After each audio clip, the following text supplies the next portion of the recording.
함께 고백하겠습니다. 하나님이 여기 계십니다. 그것만으로 충분합니다. 아멘. 엄마 낙타와 아기 낙타가 대화를 시작을 했습니다. 대화를 시작했던 것은 아기 낙타의 호기심으로부터 시작된 대화였습니다. 아기 낙타가 엄마에게 묻습니다. 엄마, 왜 우리 등에는 이 불편하게 혹이 있어야 돼? 나는 참 싫어. 너무 불편하고 못생겨서 너무나 싫어. 라고 엄마에게 아기 낙타가 투정을 부립니다. 엄마가 말합니다. 많이 불편하구나. 그러나 나야 잘 들어봐.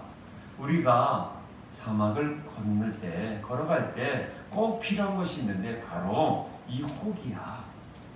아기 낙타 그래요. 이게 왜 필요해? 난 너무나 불편할 것 같은데. 엄마가 그럽니다. 긴 사막을 가는 동안 물창고 역할을 하는 것이 바로 이 혹이란다. 그래서 꼭 필요한 거야. 이렇게 이야기하는 아기 낙타가 또 묻습니다. 그러면 왜 우리 눈썹은 왜 이렇게 길어요? 너무나 불편해요. 그리고 왜 우리의 발굽은 왜 이렇게 굽이 갈라졌다면 얼마나 좋을지 너무나 불편해요. 이 발굽도. 이렇게 또 투정을 합니다. 엄마 낙타가 또 말합니다. 우리가 사막을 걸어갈 때 모래바람이 너무나 많이 분단다. 그것을 이 긴 눈썹이 우리의 눈을 보호하기 위해서 이렇게 긴 거야. 하나님이 이렇게 만들어줬어. 우리의 발굽이 이 모래를 밟을 때 더 들어가지 않도록 이 발굽이 이런 모양으로 된 거야. 하나님께서 이렇게 만들어준 거야. 알겠어? 라고 말하니까 아기 낙타가 그렇구나. 하나님께서 그렇게 만들어주신 거구나. 모든 것이 다 소중하네요. 라고 말을 했어요. 근데 여기서 한마디를 더 합니다. 근데 엄마, 왜 우리는 동물원에 있어야 돼요? 왜 우리는 사막을 안 가고 동물원에 있어야 되나요? 사랑하는 성도 여러분, 우리는 주님의 자녀이고 예배자이고 크리스천입니다.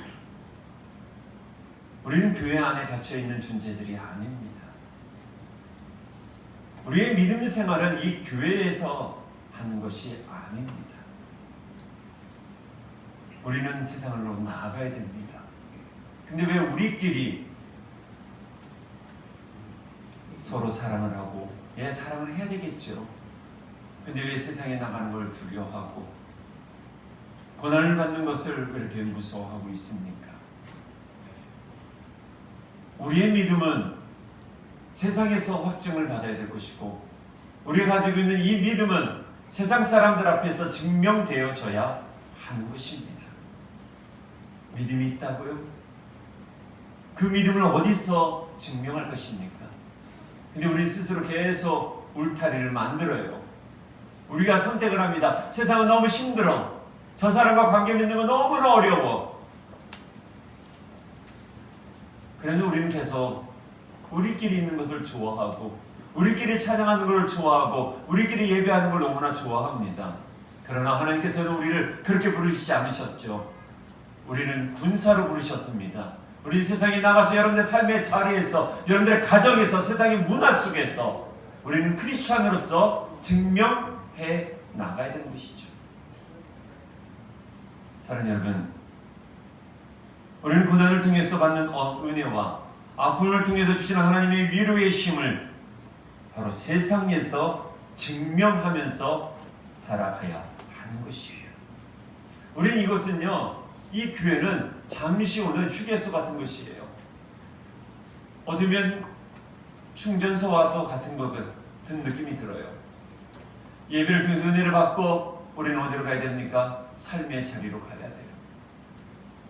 수많은 까칠한 관계 속으로 들어가야 될 것이고, 불편한 자리에 들어가야 될 것이고, 그 속에서 우리는 믿음을 선택하고, 그 속에서 우리는 하나님의 사람을 선택해서 그곳의 자리를 바꿔가고 변화시켜가는 하나님의 군사임을 믿으시기 바랍니다.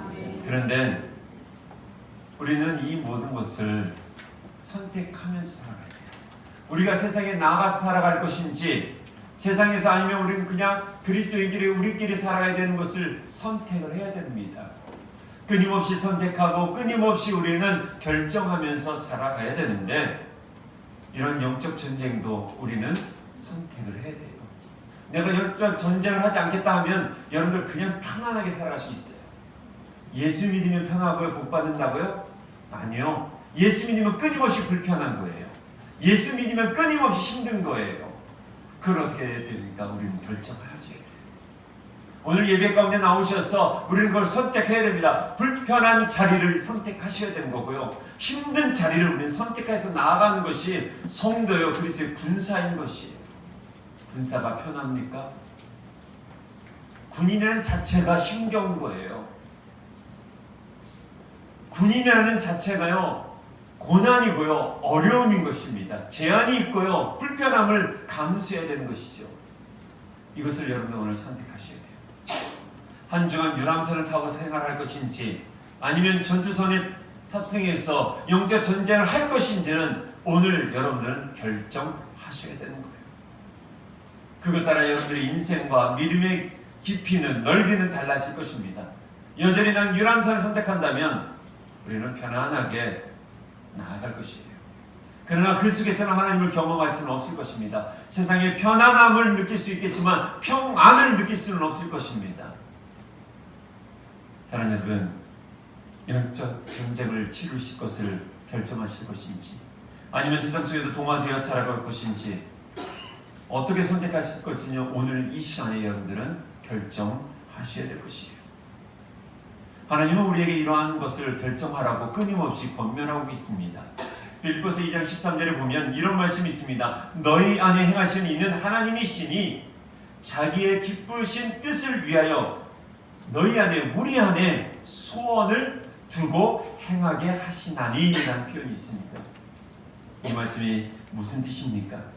하나님께서 우리의 마음의 밭에 당신의 소원, 당신의 열망, 당신이 갖고 있는 그 비전을 우리 안에다가 심겨 놓으셨다는 거예요.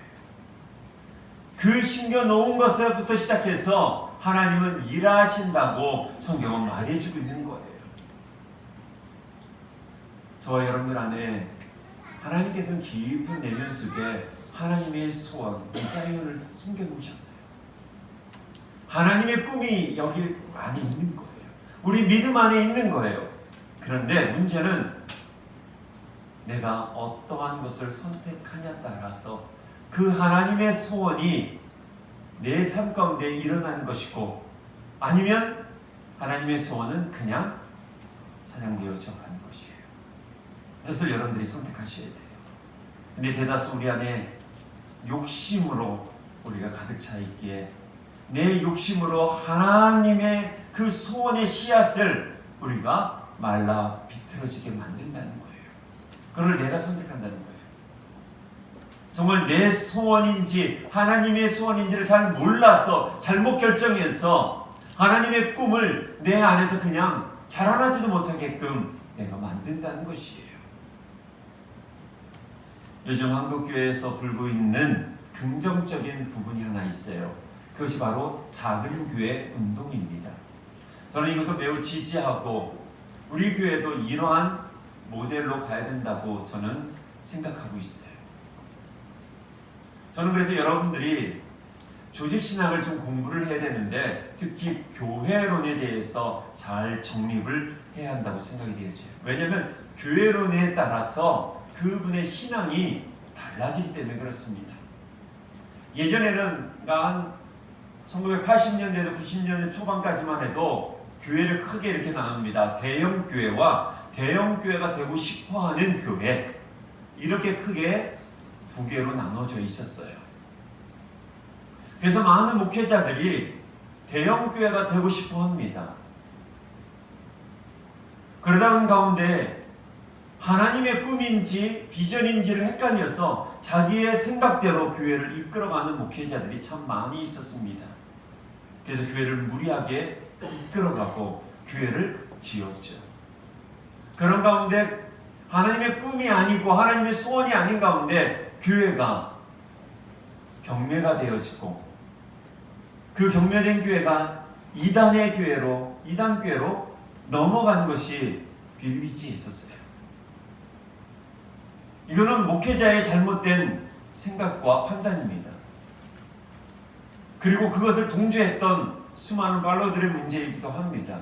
왜냐하면 성도들 안에서도 교회가 크면 능력 있는 교회고 좋은 교회라고 단정짓는 그런 마음이 우리 성도들 안에도 있었기에 목회자들은 그것을 이용해서 교회를 크게 지으려고 했던 것이에요. 목회자들이 자기의 욕심을 하나님의 비전인 것처럼 강대상에서 선포하기 시작을 했습니다. 그것을 또한 성도들은 옳은 것이라고 생각하면서 무리하게 따라 행하다가 어마어마한 교회를 채워놓고서도 그 교회를 채우지 못하고 교회는 파산을 이루고 세상에 조롱거리가 되어진 것이 오늘날의 현실입니다. 하나님의 뜻을 자기의 소원으로 변질시킨 것입니다. 목회자에게도 문제 있고요. 한국교회 성도들 안에도 이것은 참 많이 자리 잡고 있는 거예요. 내 소원이 꼭 하나님의 소원인 것처럼 착각하면서 교회 일을 하거나 자기의 삶을 이끌어가는 것이에요. 교회가 크면 능력 있는 목회자라고 성도들은 바라봅니다. 그래서 그 목회자가 잘못한 것이 있어도 다 용서가 되는 것이에요. 왜요? 교회가 부흥했으면 다 된다고 생각하는 것이 성도들이 가지고 있는 무의식으로 자리 잡고 있는 성공주의적 사고관 때문에 그래요. 학력을 속여도 교회가 성장하면 하나님의 뜻이라고 생각을 해버렸어요. 참 나쁜 짓을 많이 했어도 교회가 성장하면 성도들이 말합니다. 하나님의 뜻이 있었기 때문에 이렇게 성장한 거 아니냐고. 혹시 여러분들 안에도 이런 마음이 있습니까? 어떠한 불의를 행해도 교회가 성장만 하면 하나님의 뜻이라고 우기실 것입니까? 내 삶 가운데 물질적으로 좀 번성해지고 내가 좀 잘 되면 무조건 하나님의 뜻이라고 받아들일 것입니까? 반대로 내 자식이 안 되고 내 사업이 안 되면 하나님의 뜻이 아니라고 단정지면서 실망하시고 나 하나님께 실망했어요 라고 그런 표현을 하실 것입니까? 사랑하는 여러분, 하나님의 소원이 과연 무엇일까요? 여러분들 안에 심겨진 하나님의 꿈은 과연 무엇일까요? 이 공동체를 향하신 하나님의 꿈은 과연 무엇일까요? 우리는 이것을 바로 알아가야 돼요. 이 하나님의 소원이 내 직업과 내 환경 속에 분명히 숨겨져 있어요. 그를 온전히 발견하여서 나의 소원이 하나님의 소원과 온전히 하나 되어서 하나님의 기쁘신 뜻이 여러분들의 삶 가운데 끊임없이 펼쳐지기를 간절히 축원합니다. 우리가 이거를 분별하는 것은 내가 결정하는 거예요. 그러기 위해서는 끊임없이 어떻게 됩니까? 우리는 하나님 앞에서 정말 우리 거짓의 옷을 벗어야 돼요. 진실한 십자가 앞에 나아가 정말 하나님을 바라보면서 나의 소원인지 아니면 내 꿈인지 아니면 내 비전인지 아니면 정말 하나님의 소원이요 하나님의 꿈이요 하나님의 비전인지를 끊임없이 십자가 앞에 내어놓으셔야 돼요. 내 생각이 아닌, 내 경험이 아닌, 내 환경이 아닌 십자가와 말씀 앞에서 나의 가지고 있는 감정까지도 끊임없이 난도질을 당하면서까지도 우리는 하나님 앞에 벌거벗은 모습으로 직면해야 한다는 것이에요. 그것을 저는 여러분들에게 기꺼이 선택하기를 권면합니다. 내가 지금 잘돼도 매일매일 하나님 앞에 나아가서 정말 나의 잘됨이 하나님이 원하시는 소원인지, 지금 내가 하고 있는 이 걸음이 하나님 보시기에 옳은 것인지 우리는 분별하셔야 돼요. 나의 소원과 나의 결정이 아닌 하나님의 뜻 앞에서 진실되게 우리는 나의 모습을 낱낱이 드러내야 될 것이에요. 근데 문제는 더 무서운 것이 하나 있어요. 정말 자신이 원하는 것이 모르고 살아가는 성도들이 있다는 거예요. 여행 갔다 오고 건강 지키고 때로는 아프고 계절의 그런 단풍들 같은 걸 보면서 인생이 참 아름답다 라고 느낍니다. 그리고서 이렇게 말합니다. 이것이 인생이지. 근데 거기까지예요. 직장 갔다 오고 월급 타서 가지고 함께 생활하고 그냥 살아가는 거예요. 저는 이것이 더 무섭다고 생각이 되어져요.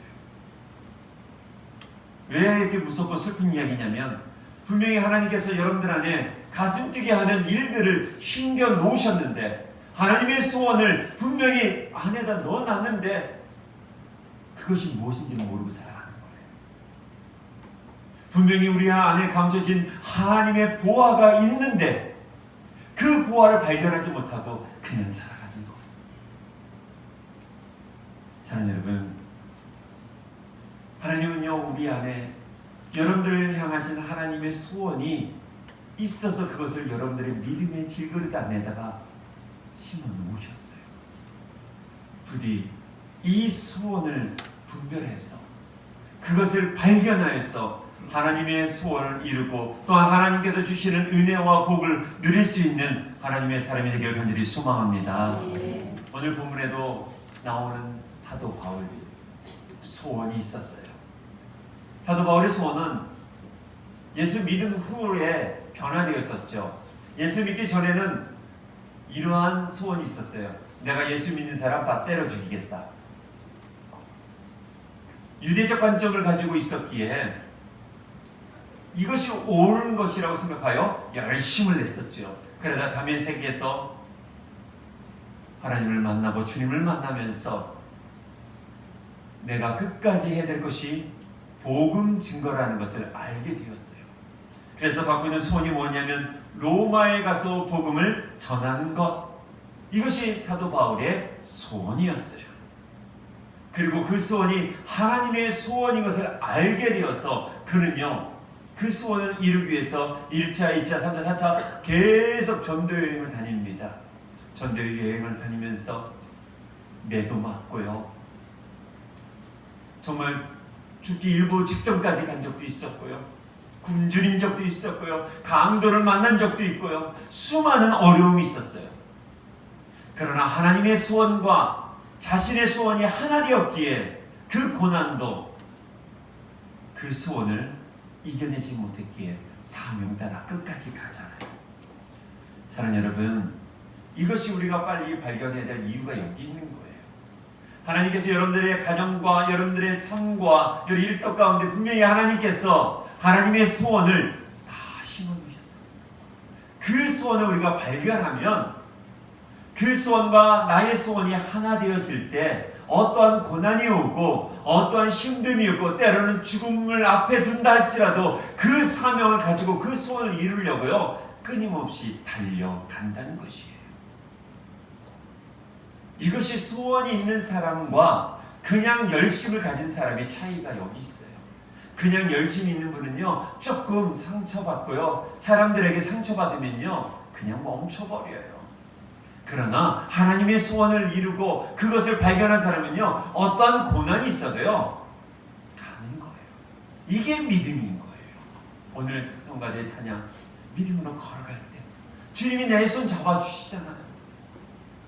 사랑하는 여러분, 정말 이 한 주간도 내게 있는 것, 내 안에 있는 은사가 무엇인지, 왜 나를 이런 가정과 이러한 환경과 일터로 나를 보내주셨는지 여러분들 분별할 수 있고 거기서 감춰진 보화, 감춰진 하나님의 소원을 발견할 수 있는 하나님의 사람이 되기를 간절히 축원합니다. 사도 바울은요 그 소원을 가지고 가는데 한 번도 제대로 편안한 날이 없었던 것 같아요. 그런데 하나님의 뜻, 하나님의 소원을 이루어가는 것은요 결코 쉽지 않아요. 예수 믿으면요 고속도로로 가는 인생일까요? 그렇지 않아요. 어쩌면 더 좁은 길로 가는 거잖아요. 더 험악한 길을 가야 되고 그 세월을 우리가 묵묵히 감당해야 되는 거예요. 사도 바울이요 로마를 가고 싶어 했잖아요. 그러면 우리 같으면 비행기 티켓 딱 끊어서 쫙 가면 얼마나 좋아요. 1등석 자리에 딱 앉아서 하나님이 그렇게 해야 되는 거 아닙니까? 하나님을 영접했고 하나님의 소원을 가졌으니까 만사형통해야 되는 거 아닙니까? 그런데요 사도 바울은요 1등석이 아니었어요. 정말 좋은 배를 타고 간 것도 아니었어요. 좋은 신분으로 가는 것도 아니었어요. 공항에 가면 외교관 라인이 따로 있지 않습니까? 그런 데는요 그냥 직통위에다. 제가 아주 오래전에 네팔에 갔을 때 우리 한국의 산악인 어몽길 씨랑 같이 제가 이제 비행기를 타고 갔어요. 제 옆 라인에 있었는데요. 딱 줄을 섰는데 저는 제 앞에 한 100명이 서 있는데 어몽길 씨는 늦게 내리더니 그냥 다이렉트로 그냥 들어가더라고요. 국빈이에요. 그분은요 그 여권만 있으면요 네팔은 그냥 통과해요. 저는 그날 복음 증거하러 갔는데 하나님의 말씀을 증거하는 목사로서 갔는데 저는 1시간 줄 섰어요. 계속 제 마음속에 그러잖아요. 하나님 이 정도면 저도 국빈으로 들어가야 되는 거 아닙니까? 근데 아니거든요. 사도 바울도 마찬가지예요. 하나님의 거룩한 복음을 로마에 증거하고 싶었는데요. 좋은 자리요? No.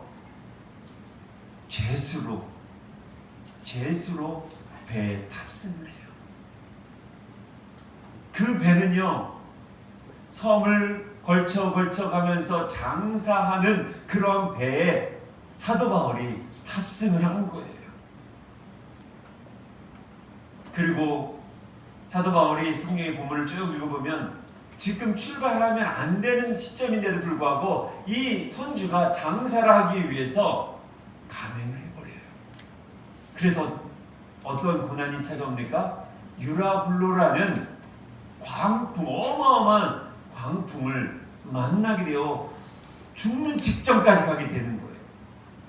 하나님을 믿었는데 하나님의 복음을 가지고 하나님의 소원을 내 안에 가득 차고 있는데 하나님께서 VIP로 아니면 국빈으로 가장 좋은 자세를 가게끔 만든 게 아니라 죄수로 가장 힘든 자리에 앉아서 팔과 발목에 쇠사슬을 차고서 그렇게 간다는 거예요. 사랑하는 여러분, 여러분들 인생 가운데 또 믿음 생활하는 건데 왜 하나님 이렇게 힘듭니까? 왜 하나님 믿고 있는데 하나님의 뜻대로 살아가는데 왜 이렇게 힘듭니까? 라는 마음이 드십니까? 그러면 여러분들 죄송하지만 잘 믿고 있는 거예요. 정말 하나님의 뜻 가운데서 여러분 정말 하나님의 소원을 이루고자 사명을 감당할 때 고난이 옵니까? 예, 고난 오는 것이에요. 그것에 대해서 여러분들 힘들어하거나 슬퍼하지 마십시오. 여러분들 하나님 앞에 정직하다면 하나님의 소원을 이루고 나의 소원이 하나님의 뜻 가운데 합력해서 선을 이루고 있다면 고난도 기뻐하십시오. 그것이 하나님의 뜻을 온전히 이루고 있는 과정인 것이에요. 성경은 한 번도 편한 적이 없어요.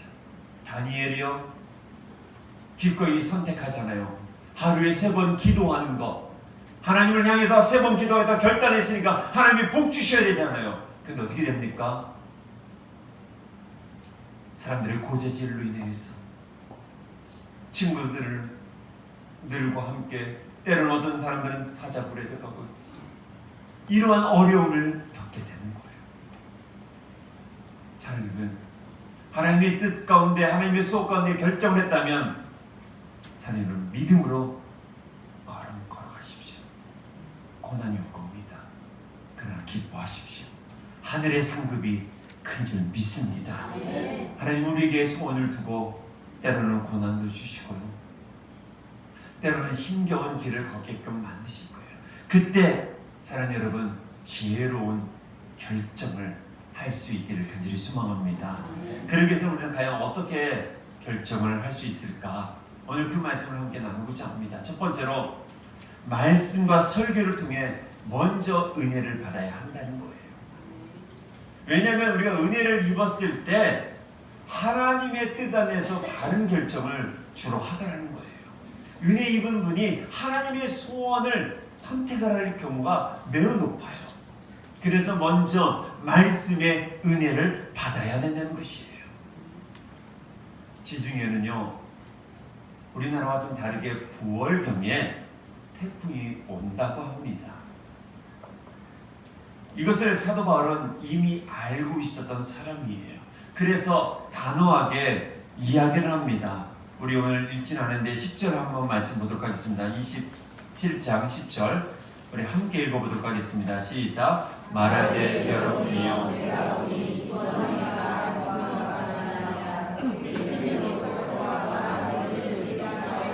네, 아멘. 사도 바울은 알고 있었던 거예요.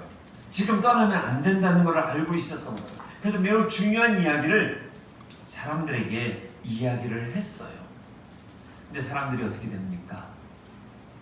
바울의 말을 듣지 않습니다. 왜 듣지 않았을까요? 간단합니다. 바울의 신분 때문에. 신분이 뭐였습니까 지금? 죄수입니다. 죄수라는 생각의 틀이 사람들 앞에 다 있었던 거예요. 넌 죄수잖아. 너 나쁜 놈이잖아. 라고 하니까 들리지가 않는 거예요. 죄수니까 일반 사람들이 불편해하는 거죠. 관계가 좋지 않았다는 거예요. 아무리 하나님의 말씀이라 할지라도요, 관계가 좋지 않으면 하나님의 말씀 안 들어와요. 왜냐면 그 지금 배 안에는 경험적으로 탁월한 선장이 있었고, 그리고 물질적으로도 풍부한 선주가 있었기에 그 사람들과 더 바른 관계를 하고 싶었던 것들이 일반 무리들의 관점이었던 거예요. 그런 가운데 죄수가, 착고를 차고 있는 죄수가 얘기하는 겁니다. 내가 한마디 할게요. 지금 가면 큰일 납니다. 그러면 들어야 되잖아요. 근데 안 들어요. 왜요? 죄수니까 관계가 없었던 거예요. 불편했던 거예요.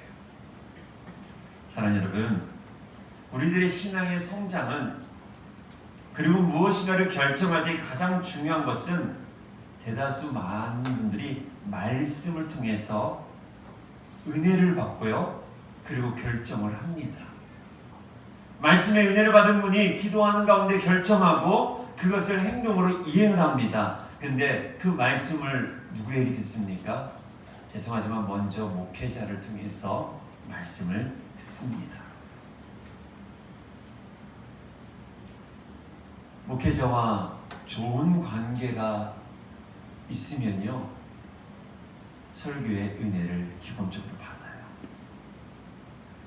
근데 목회자와 관계가 좋지 않은 가운데도 은혜 받는 분들이 있어요. 그분 정말 믿음이 진짜 좋으신 분이에요. 근데 이런 분들이 죄송하지만 거의 없어요. 왜요? 불편해봐요. 주일날 와서 어떻게 할 겁니까? 이렇게 하고 있어요.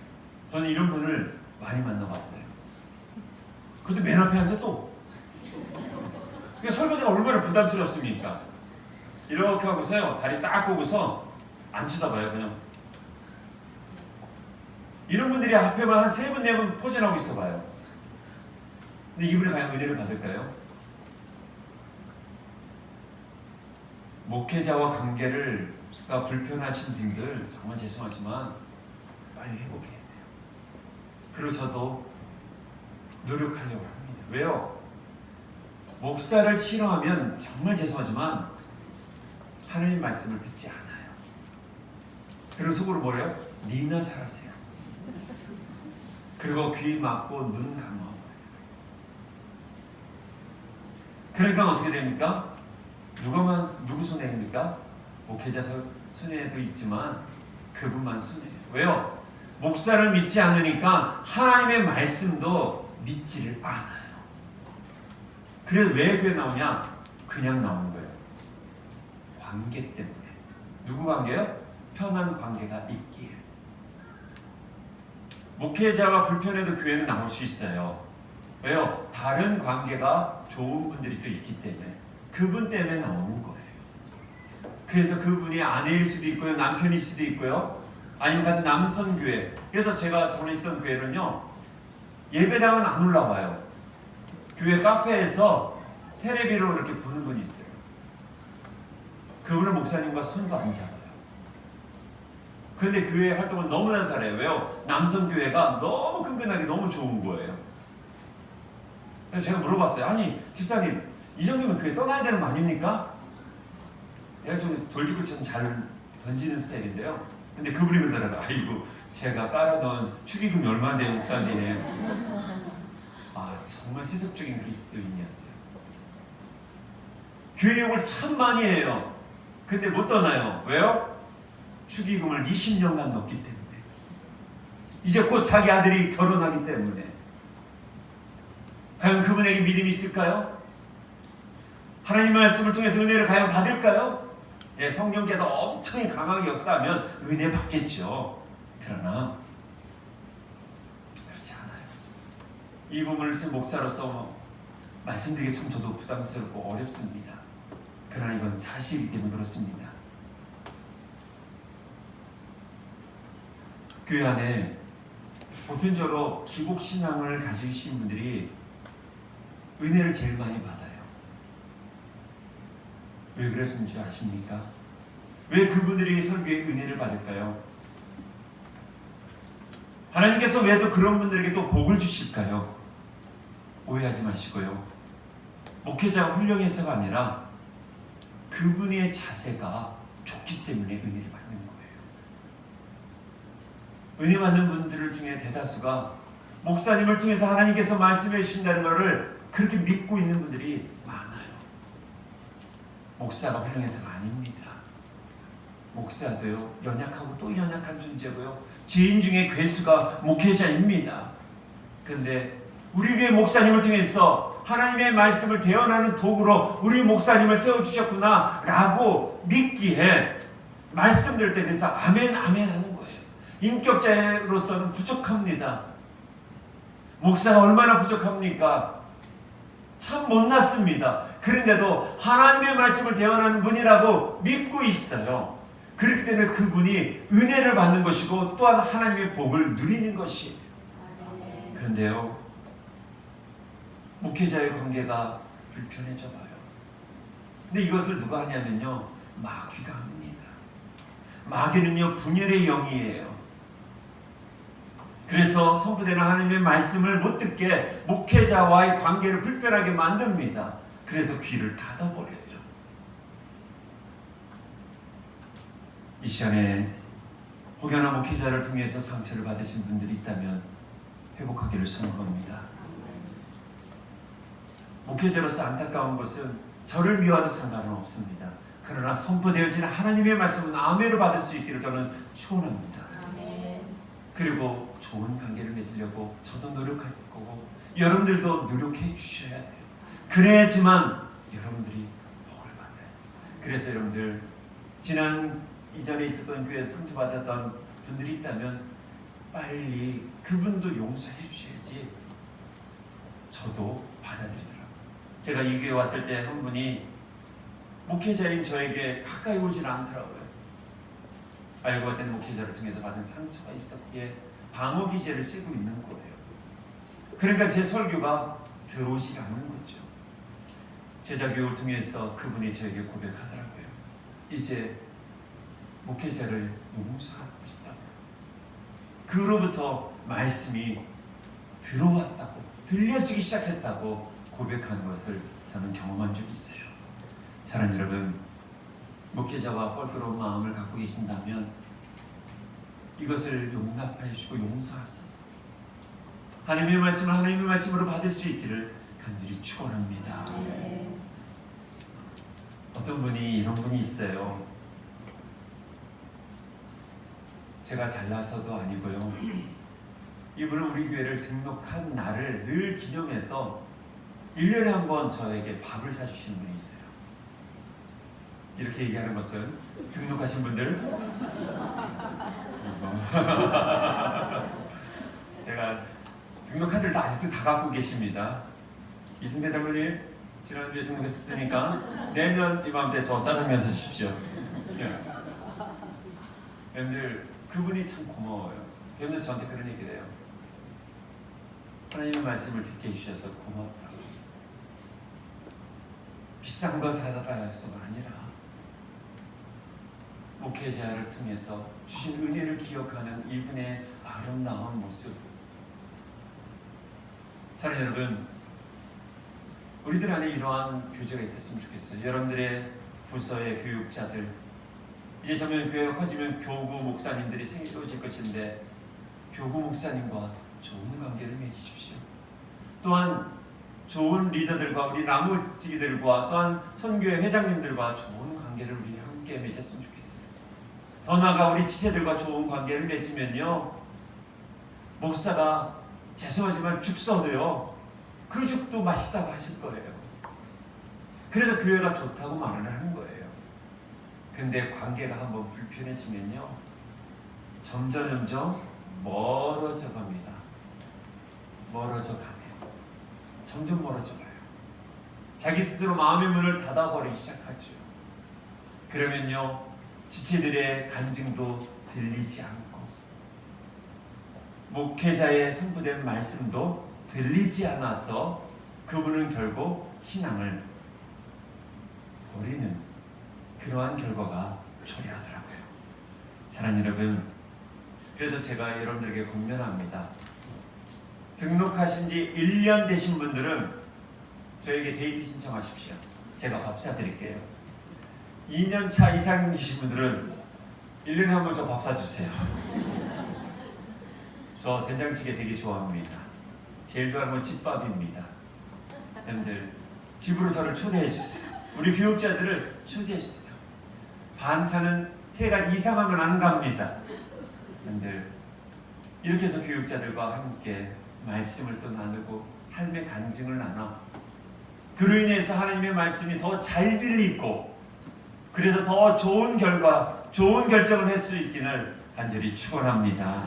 두 번째로 환경을 바라보지 말아야 한다는 것이에요. 바울의 이야기를 믿지 않은 사람들은 선장과 선주의 말대로 추론을 했습니다. 그 이유는 간단합니다. 베닉스라는 그 지역을 가면 괜찮은 물건들을 살 수 있고 환경에 접할 수 있다고 생각했기에 선장과 선주의 말을 믿었던 것이에요. 그러나 문제가 생겼죠. 유라블로를 만납니다. 사랑하는 여러분, 여러분들 지금 현상적으로 보여지는 그 환경 가지고 따라갔다가는 여러분들의 인생에 분명히 광풍을 만나게 될 것이에요. 그리고 여러분들 인생이 여러분들 뜻대로 된 적 있으십니까? 나는 지금까지 계획한 대로 다 되었다.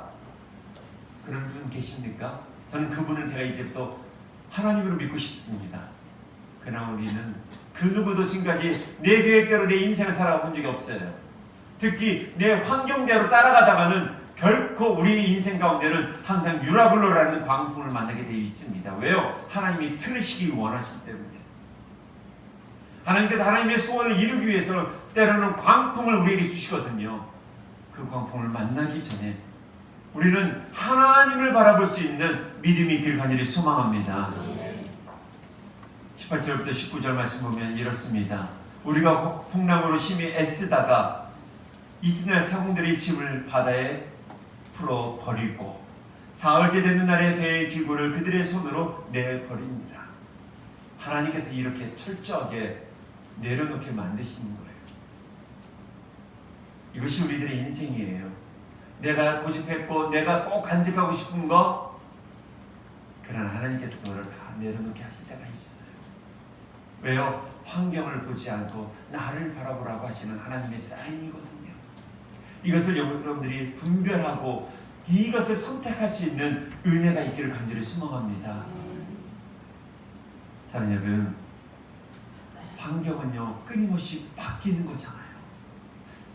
때로는 잘 될 때가 있고요, 안 될 때가 있어요. 그것에만 계속 우리가 목매이다 보면요 실망스러운 거예요. 친구 목사가 지난주에 이런 얘기를 하더라고요. 개척교회를 하는 이제 친구 목사인데요, 저희 교회처럼 충동을 했는데 사람들이 너무 많이 왔대요. 교회가 한 30명 모이는데 2배로 한 60명 정도가 온 거예요. 그래서 너무나 기뻤대요. 하나님이 역사하시는 것 같다고. 근데 그 다음 주에 되니까 다 한 명도 안 오셨다는 거예요. 그래서 이 친구가 개척한 지가 얼마 안 됐던 분이라 실망한 거예요. 그래서 제가 성도 숫자에 대해서 염려하지 마라. 좀 늘으면 하나님의 뜻이라고? 그런 소리 하지 마. 여러분들 삶 가운데 때로는요 경제적으로 좋을 수도 있고요. 왠지 뭔가를 투자할 때마다 다 잘 될 수도 있을 것 같아요. 근데 그곳에 목숨 걸지 마세요.